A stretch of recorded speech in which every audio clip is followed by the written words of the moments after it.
आता बातमी आहे नांदेडच्या मुदखेडमधून।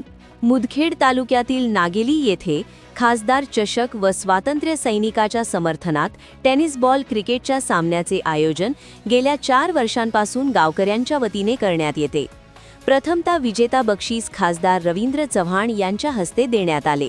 प्रथमतः छत्रपती शिवाजी महाराज यांची प्रतिमेचे पूजन करून गावातील स्वातंत्र्य सैनिक यांच्या वारसाचा मान सन्मान खासदाराच्या वतीने सत्कार करून विजेत्या क्रिकेट टीमचे मान्यवराच्या हस्ते बक्षिसाचे वाटप करण्यात आले। पाहूया खासदार रवींद्र चव्हाण या प्रसंगी काय म्हणाले ते।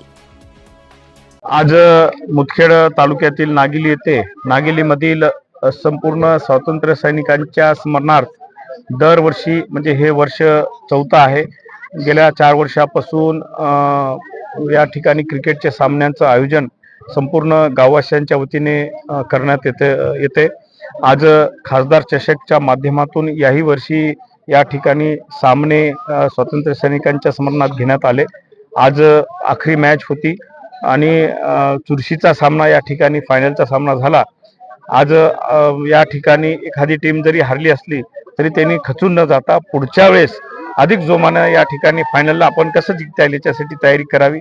खरं तर दिवसेदिवस आपण बघतो की मैदानी खेळ हे वरचीवर कमी होत चाललेले आहेत। आज शरीर जर आपल्याला सुदृढ ठेवायचं आहे, बॉडी फिट ठेवायची असेल तर मैदानी खेळाची आवश्यकता आहे आणि निश्चितच ग्रामीण भागातून क्रिकेट खेळणाऱ्यांचं प्रमाण खूप आहे। युवक मंडळी चांगल्या प्रकारचे क्रिकेट खेळत आहे। राज्य लेवल नॅशनल लेवल पर्यंत सगळी आपली टीम जात आहे आणि निश्चितच असे खेळ प्रत्येक तालुक्यामध्ये ग्रामीण भागामध्ये झाले पाहिजे अशी अपेक्षा व्यक्त करतो आणि नागेली वासियांनी जी आयोजन केलं त्यांचाही आभार व्यक्त करतो आणि आज जी फायनल टीम या ठिकाणी जिंकलेली आहे त्यांचे खूप खूप अभिनंदन या ठिकाणी व्यक्त करतो। पहिलं बक्षीस किती? आज या ठिकाणी पहिलं बक्षीस 33,333 रुपये, दुसरं बक्षीस 22,222 आणि तिसरं 11,111 रुपये या ठिकाणी बक्षीस वितरण करण्यात आले। तुम्ही पाहत आहात महाराष्ट्राच्या कुशीतलं GK न्यूज मराठी, सात जनतेची भूमी महाराष्ट्राची।